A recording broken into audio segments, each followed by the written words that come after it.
We're now less than 2 weeks to Christmas, which means you should have all your decorations in place. If you don't, we've got 50s.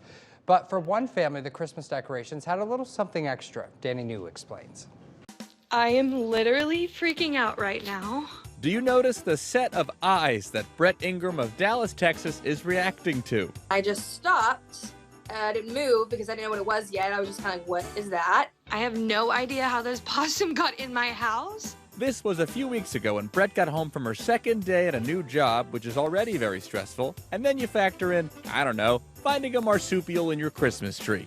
Maybe he just loves Christmas. Maybe.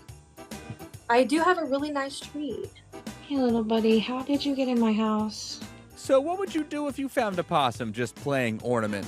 Well, Brett called her boyfriend, who was working out of state that night, of course. He told me where the rubber gloves were, so I went and got them and tried to kind of get him out. Well, he wasn't wanting to. Thank you very, very much. And then Brett says she called a wildlife expert who told her she didn't do house calls at night and to just grab him herself. So it was back to the gloves. He did pop to the ground and then immediately run under my couch. Meanwhile, Brett was garnering millions of views on TikTok for these videos, which she said she actually thought she was sending to her friends on Snapchat. Suddenly, the whole world was invested in how she was going to handle Mr. Claus. I tried to get him, and then he ran under the other couch. This process happened like 5 times. Eventually, Brett did finally get Mr. Possum into her arms, and he was shockingly kind of calm. Now, and I opened my door and I set him right down and he walked right out. You're really cute. But now Brett kind of misses him and almost wishes that she kept him.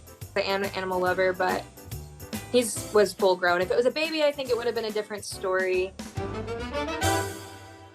Now, there was one frequent comment on the TikTok video I want to address. For the record, the possum most likely would not have given Brett rabies because possums are actually incredibly resistant to rabies. In fact, the CDC says that less than 1% of rabies cases are found in possums. But still, probably always call animal control first. In New York for ABC News, I'm Danny New.